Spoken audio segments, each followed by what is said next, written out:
ഇതൊരു അഭിമാന നിമിഷമാണ്.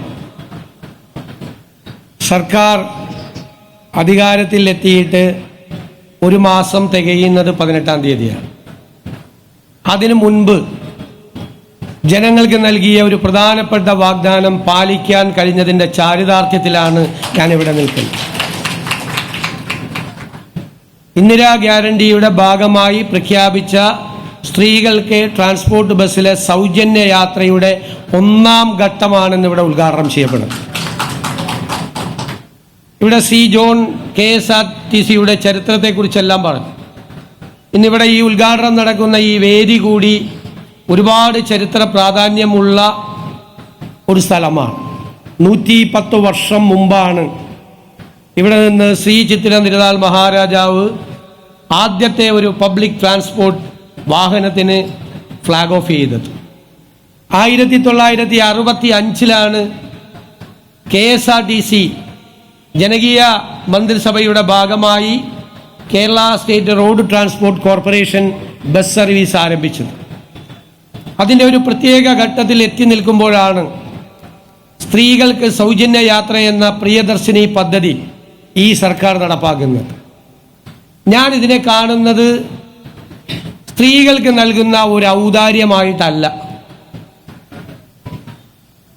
ഞാൻ കരുതുന്നത് ഈ പദ്ധതിക്ക് സാമൂഹ്യവും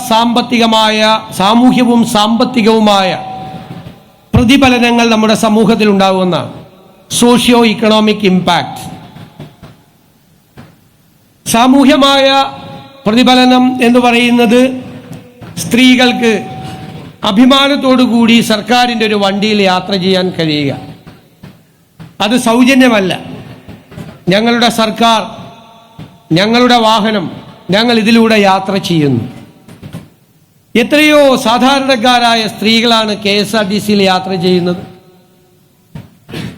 വലിയ അലൂമിനിയം പാത്രവുമായി മത്സ്യ വിപണനത്തിന് പോകുന്ന മത്സ്യത്തൊഴിലാളി സ്ത്രീകൾ നഗരങ്ങളുടെ അപ്പുറത്ത് നിന്ന് ഈ നഗരത്തിലേക്ക് ഹോം മെയ്ഡായി ഫ്ലാറ്റുകളിലും വില്ലകളിലും 3-4 ഫ്ലാറ്റുകളിൽ പോയി ജോലി ചെയ്യുന്ന പാവപ്പെട്ട സ്ത്രീകൾ, കഠിനാധ്വാനം ചെയ്ത് രാവിലെ എത്തി സന്ധ്യ എങ്ങുമ്പോൾ തിരിച്ച് വീട്ടിലേക്ക് മടങ്ങുന്ന പാവപ്പെട്ട സ്ത്രീകൾ, വിദ്യാർത്ഥിനികൾ, ജീവനക്കാർ, പല തട്ടിലുള്ള സ്ത്രീകൾ, സാധാരണക്കാരായ സ്ത്രീകൾ, ആശുപത്രികളിലേക്ക് വരുന്നവർ, ബാങ്കുകളിൽ പോകാൻ വരുന്നവർ, സർക്കാർ ഓഫീസിൽ പോകാൻ വരുന്നവർ, എത്രയോ പേരാണ്.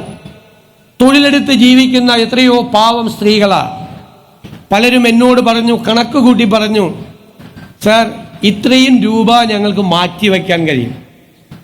ആ മാറ്റിവെക്കാൻ കഴിയുന്ന രൂപ എന്ത് ചെയ്യണമെന്ന് പോലും അവർ തീരുമാനിച്ചിട്ടുണ്ട്. നേരത്തെ നമ്മൾ അധികാരത്തിൽ വരുന്നതിന് മുമ്പ് അവർ തീരുമാനിച്ചിട്ടുണ്ട്. ഈ പദ്ധതി നടപ്പിലാക്കിയാൽ ഒരു ദിവസം എത്ര രൂപ സേവ് ചെയ്യാൻ പറ്റും, ഒരു മാസം എത്ര രൂപ സേവ് ചെയ്യാൻ പറ്റും, ആ പണം എന്ത് ചെയ്യണം. ഒരു സ്ത്രീ എന്നോട് ഉപദേശം ചോദിച്ചു. അപ്പൊ എനിക്ക് ധനകാര്യം കിട്ടുമെന്നൊന്നും എനിക്കറിയില്ലല്ലോ, അന്ന് മന്ത്രിയാവുമെന്നും മുഖ്യമന്ത്രിയാവുമെന്നൊന്നും അറിയില്ല.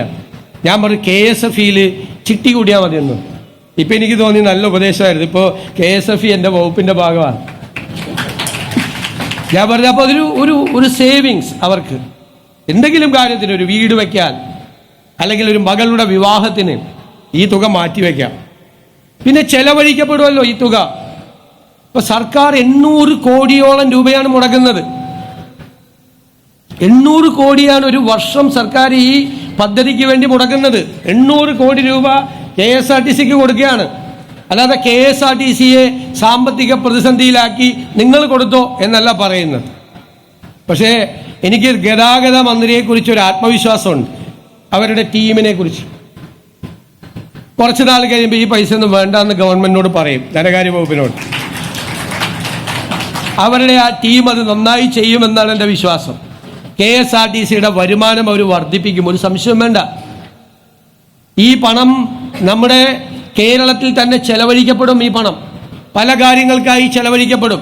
പല രീതിയിൽ ടാക്സായും അല്ലാതെയുമായി മണി സർക്കുലേഷൻ്റെ ഭാഗമായി ഇത് തിരിച്ചു വരുന്നൊരു ആക്ടിവിറ്റിയാണ്. ഈ പണം ചെലവഴിക്കപ്പെടും. ആ പണം ചെലവഴിക്കപ്പെടുമ്പോൾ അതിൻ്റെ ഗുണം പൊതുസമൂഹത്തിനും ജനങ്ങൾക്കും ഉണ്ടാവും, ഒരു സംശയമില്ല. പിന്നെ ഉത്കണ്ഠ, ഉത്കണ്ഠ എന്താ? ഒന്ന്, പ്രൈവറ്റ് ട്രാൻസ്പോർട്ട് നടത്തുന്ന ആളുകൾക്കൊരു ഉത്കണ്ഠയുണ്ട്, സ്വാഭാവികമാണ്. ഞാൻ അവരോട് പറയുന്നു, നിങ്ങൾ ഇനി മുതൽ പ്രൈവറ്റ് ട്രാൻസ്പോർട്ടുകാരല്ല, നിങ്ങളും പബ്ലിക് ട്രാൻസ്പോർട്ടിന്റെ ഭാഗമാണ്.